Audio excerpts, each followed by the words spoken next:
Doctor Himanta Biswa শৰ্মাৰ দ্বিতীয় কাৰ্যকালত পূৰ্বৰ মন্ত্ৰীসভাৰ তালিকাৰ পৰা কাৰ নাম কটা যাব। ইতিমধ্যে 4জনকৈ কেবিনেট পৰ্যায়ৰ মন্ত্ৰীয়ে শপত গ্ৰহণ কৰিছে ৰামেশ্বৰ তেলী, অতুল বৰা, চৰণ বড়ো আৰু অজন্তা নেওগে। মুখ্যমন্ত্ৰী হিমন্ত বিশ্ব শৰ্মাৰ পূৰ্বৰ কেবিনেটত থকা কাৰ নাম এতিয়া ইতিহাস হ'ব।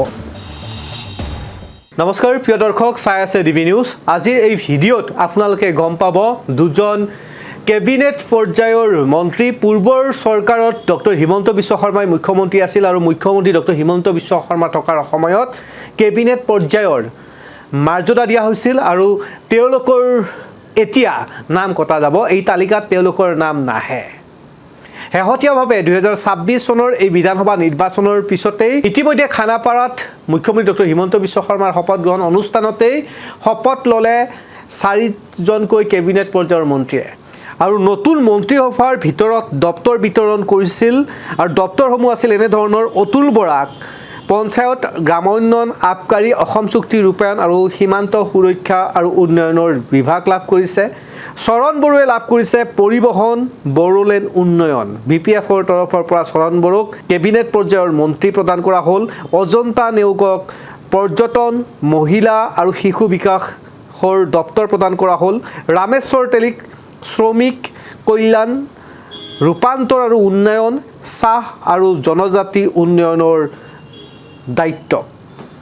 এনেধৰণে দপ্তৰ প্ৰদান কৰিছে 4জনকৈ বিধায়কক কেবিনেট পৰ্যায়ৰ। প্ৰথমখন কেবিনেটৰ বৈঠক ইতিমধ্যে হৈ গৈছে কইনাধৰাত মুখ্যমন্ত্ৰী ডক্টৰ হিমন্ত বিশ্ব শৰ্মাৰ অধ্যক্ষতাত। আৰু আজিৰ এই ভিডিঅ'ত আপোনালোকক ক'ব ওলাইছোঁ পূৰ্বৰ মুখ্যমন্ত্ৰী ডক্টৰ হিমন্ত বিশ্ব শৰ্মাৰ কেবিনেটৰ থকা একেলগে কেবিনেটত সিদ্ধান্ত লোৱা ব্যক্তি এইবাৰ এই কেবিনেটত ইতিহাস হ'ব। কাৰ নাম কটা যাব পাৰে এই তালিকাৰ পৰা আপোনালোকেও মতামতসমূহ দিব পাৰে কমেণ্ট ছেকশ্যনত, কিন্তু এই ভিডিঅ'ৰ শেষত আপোনালোকক জনাম। তাৰ পূৰ্বে জনাওঁ যে পূৰ্বৰ চৰকাৰখনত দক্ষতাৰ ভিতৰত বা দক্ষভাৱে নিজৰ বিভাগ চলোৱা মন্ত্ৰীসমূহৰ ভিতৰত অন্যতম আছিল পীযুষ হাজৰিকা। পীযুষ হাজৰিকাই নিজৰ যিসমূহ দায়িত্বৰ দপ্তৰ লাভ কৰিছিল এইসমূহ অতি সুন্দৰ ৰূপত পালন কৰি গৈছিল। বিশেষকৈ কেবিনেট পৰ্যায়ৰ মন্ত্ৰী পীযুষ হাজৰিকাই জলসম্পদ বিভাগটো চোৱাৰ পৰাই বিশেষ দুৰ্যোগৰ সময়ত সদায় ৰাইজৰ কাষত থিয় দিয়া নেতাজন আছিল পীযুষ হাজৰিকা। জনসংযোগৰ দৰে অতি গুৰুত্বপূৰ্ণ বিভাগ পীযুষ হাজৰিকাৰ লগত আছিল। ইয়াৰ উপৰিও পীযুষ হাজৰিকাই মথাউৰি নিৰ্মাণত আন এক অভিলেখ সৃষ্টি কৰিছিল। জলসম্পদ বিভাগটোক এটা নতুন ৰূপ দিছিল পীযুষ হাজৰিকাই। বানসমূহ নিয়ন্ত্ৰণৰ বাবে বিশেষ কৌশল অৱলম্বন কৰিছিল। জিঅ'টেকৰ পৰা আৰম্ভ কৰি বিজ্ঞানসন্মত প্ৰণালীবদ্ধভাৱে বান নিয়ন্ত্ৰণৰ আপ্ৰাণ চেষ্টা কৰিছিল পীযুষ হাজৰিকাই। অসম চৰকাৰৰ জলসম্পদ, তথ্য আৰু জনসংযোগ আদি বিভাগৰ মন্ত্ৰী আছিল পীযুষ হাজৰিকা। বান নিয়ন্ত্ৰণৰ বাবে অসমক বানমুক্ত কৰাৰ বাবে প্ৰয়োজনীয় হোৱা সকলো ব্যৱস্থাই এক প্ৰকাৰ পৰ্যালোচনা কৰিবলৈ চেষ্টা কৰিছিল পীযুষ হাজৰিকাই। 700 মিটাৰ কি আছে নেকি? হ্যাঁ কাটার আছে কাটাতে কোন এ পারে আহা নাছিল ভাই ইটু পারে খাইছো এই একই এইটু সেরিনা নিয়া মানে এইটু সাইডত আহা না কি অলপ এই দিবনে দিব এনওসি দিয়া হইছে তো স্যার দিছে দিব স্যার তো এবাৰ কই দিম এনওসি লৈছো আমি এবাৰ কই দিবে কি ফালে বেঙ্গল থাকি গল ভাই এই ফালে হ্যাঁ সজল মানে বান হইছে আমার ঠিক আছে এতিয়াতো নৱেম্বৰ ডিচেম্বৰ মাহত কৈ দিম খাটাং কৰি গলো হ'ব আমি এটা নতুন টেকনলজিৰে কৰিম। ইয়াতে আমি হোল্ডাৰ নকৰো, ডাঙৰ বেগ লগাম, টিউব, এইটো বেছি ষ্ট্ৰং হ'ব। নিউ টেকনলজি দেই, নতুন টেকনলজি কৰি আছো। এইটো বেছি ডাঙৰ হ'ব, বেছি ষ্ট্ৰং হ'ব। মাটি মানে টিউবত সোমাই দিম আমি। মস্ত এটা টিউব হ'ব, 25 মিটাৰ ওখ হৈ যাব, 4 মিটাৰ বহল হৈ যাব, কিবা 3 মিটাৰমান হ'ব ন, 3 মিটাৰমান হ'ব। কথাটো বুজিছেনে? তাৰ মাজত আমি মাটি সোমোৱাই বালি সোমোৱাই দিম। সেইটো বহুত ষ্ট্ৰং হৈ যায়। সেইটো কিমান পানী আহক উঠাই নিব নোৱাৰে আৰু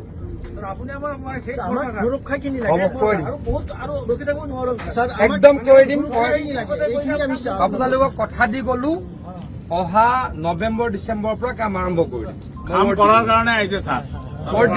দেই হ'ব ঠিক আছে আৰু চৰ্চাও আছে যে পীযুষ হাজৰিকা আৰু ডক্টৰ হিমন্ত বিশ্ব শৰ্মাৰ ঘনিষ্ঠতাৰ কথা পীযুষ হাজৰিকাৰ কৰ্মমুখী এই ধৰণৰ বিষয়সমূহক মুখ্যমন্ত্ৰী ডক্টৰ হিমন্ত বিশ্ব শৰ্মাই সময়ে সময়ে প্ৰশংসা কৰাও দেখা পোৱা গৈছে গতিকে এইবাৰ 2026 বিধানসভা নিৰ্বাচনৰ পিছত ফলাফলৰ পিছত ডক্টৰ হিমন্ত বিশ্ব শৰ্মাৰ কেবিনেটত পীযুষ হাজৰিকাই স্থান পোৱাৰ পূৰ্ণ সম্ভাৱনা আছে ইয়াৰ পিছতে আমি যদি চাওঁ যোৱা যি পূৰ্বৰ যি কেবিনেট আছিল তাৰ অন্যতম এজন শক্তিশালী মন্ত্ৰী আছিল মুখ্যমন্ত্ৰী ডক্টৰ হিমন্ত বিশ্ব শৰ্মাৰ সেয়া হ'ল বিমল বৰা কেবিনেট মন্ত্ৰী বিমল বৰাই নিজৰ বিভাগটো কিমান সুন্দৰ ৰূপত পৰিচালনা কৰিছে বিশেষভাৱে সাংস্কৃতিক বিভাগৰ দায়িত্ব অৰ্পণ কৰাৰ পিছত বিমল বৰাই অসমীয়াৰ হিয়াৰ আমঠু জুবিন গাৰ্গৰ সেই সমাধি হোৱা সকলো কাৰ্যলৈকে কেনেধৰণে এটা সুন্দৰ ৰূপত পৰিচালনা কৰিছিল সেয়া অসমবাসীয়ে চিৰদিন মনত ৰাখিব লাগিব আৰু বিমল বৰাৰ নামটো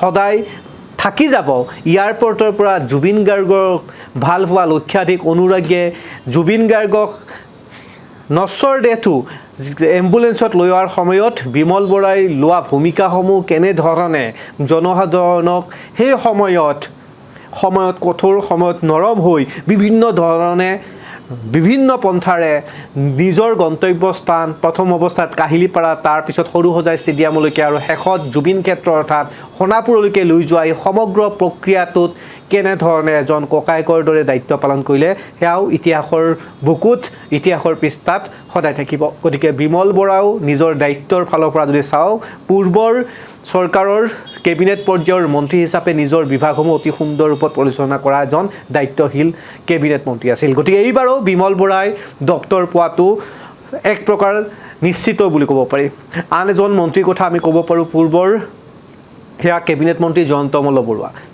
মল্ল বৰুৱায়ো নিজৰ বিভাগটো সুন্দৰ ৰূপত পৰিচালনা কৰাৰ বাবে দিনে নিশাই কাম কৰা আমি দেখিছিলোঁ আৰু বিশেষভাৱে গুৱাহাটী মহানগৰীৰ উন্নয়ন আৰু পৰিকল্পনা বিভাগৰ দায়িত্ব লাভ কৰাৰ পাছতে কেনেধৰণে গুৱাহাটী মহানগৰী কৃত্ৰিমবান হোৱাৰ লগে লগে জয়ন্ত মল্ল বৰুৱাই নিজেও সময়ত বাইকত সময়ত গাড়ীৰে আনকি উক্ত স্থানত খোজকাঢ়ি গৈ হ'লেও ঠাইসমূহ পৰিদৰ্শন কৰিছিল গতিকে এই মন্ত্ৰীজনেও যোৱা যি মন্ত্ৰী আছিল কাৰ্যকালত কেবিনেট পৰ্যায়ৰ মন্ত্ৰী পোৱা জয়ন্ত মল্ল বৰুৱাও এইবাৰো মুখ্যমন্ত্ৰী ডক্টৰ হিমন্ত বিশ্ব শৰ্মাৰ কেবিনেট মন্ত্ৰী স্থান পোৱাটো এক প্ৰকাৰ নিশ্চিত আনহাতে যোৱা বৰ্ষৰ কেবিনেট পৰ্যায়ৰ মন্ত্ৰী ৰণোজ পেগু শিক্ষা বিভাগৰ আন এক পৰিৱৰ্তন আনিছিল শিক্ষা হেতুৰ দৰে এপ নিজৰ বিভাগত পৰিচালনা কৰা আৰু সেই বিভাগটোক শিক্ষক শিক্ষয়িত্ৰীসকলক সময়মতে উপস্থিত হোৱা প্ৰতিখন বিদ্যালয়লৈকে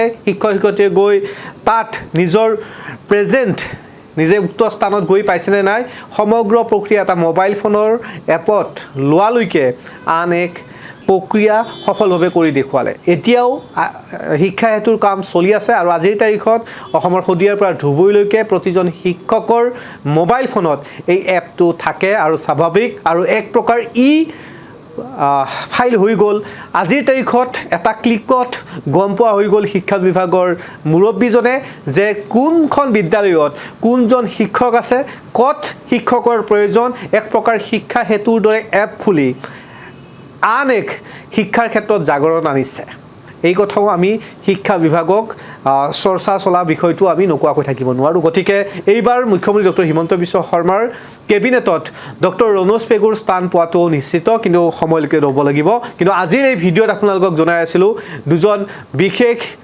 ব্যক্তি যি মুখ্যমন্ত্ৰী ডক্টৰ হিমন্ত বিশ্ব শৰ্মাৰ পূৰ্বৰ কেবিনেটত আছিল এইবাৰ তেওঁলোকক দেখা নাপাব তেওঁলোক ইতিহাস হ'ব এই ইতিহাস হোৱা দুজন ব্যক্তি ক্ৰমান্বয়ে যোগেন মোহন মুখ্যমন্ত্ৰী ডক্টৰ হিমন্ত বিশ্ব শৰ্মাৰ কেবিনেট পৰ্যায়ৰ মন্ত্ৰী আছিল আৰু বৰ্তমান তেখেত ৰাজ্যসভাৰ সদস্য হ'ল গতিকে এইবাৰ 26ৰ মুখ্যমন্ত্ৰী ডক্টৰ হিমন্ত বিশ্ব শৰ্মাৰ দ্বিতীয় নেতৃত্বত কেবিনেট মন্ত্ৰী হ'ব নোৱাৰিব কাৰণ ৰাজ্যসভাৰ সদস্য হৈ থাকিল গতিকে এক প্ৰকাৰ ইতিহাস আনজন হৈছে নন্দিতা গাৰ্লজা যিয়ে টিকটৰ পৰা বঞ্চিত হৈ কংগ্ৰেছৰ টিকটত নিৰ্বাচন খেলিছিল কিন্তু পৰাজয় বৰণ কৰিলে বিজেপিৰ পৰা টিকটৰ পৰা বঞ্চিত হৈ নন্দিতা গাৰ্লজাই হাফলং সমষ্টিৰ পৰা কংগ্ৰেছৰ প্ৰাৰ্থী হিচাপে প্ৰতিদ্বন্দ্বিতা কৰিছিল কিন্তু পৰাজয় বৰণ কৰিছিল নন্দিতা গাৰ্লজাই এতিয়া নন্দিতা গাৰ্লজাও এইবাৰ মুখ্যমন্ত্ৰী ডক্টৰ হিমন্ত বিশ্ব শৰ্মাৰ কেবিনেটত আহিব নোৱাৰিব এই দুজন ব্যক্তি এতিয়া ইতিহাস হৈ থাকিব আপোনালোকে কি ভাবে আৰু কোন কোন মন্ত্ৰী বিধায়কৰ নাম কটা যাব পাৰে কিয়নো এতিয়া মুখ্যমন্ত্ৰী ডক্টৰ হিমন্ত বিশ্ব শৰ্মাই শেহতীয়াভাৱে দিয়া মন্তব্য এনেধৰণৰ আছিল যে খুব সোনকালে কেবিনেটৰ অন্যান্য বিভাগৰ দপ্তৰসমূহ বিতৰণ কৰা হ'ব বিদায় লৈছোঁ আপোনালোকৰ মতামতসমূহ কমেণ্টত জনাব পাৰে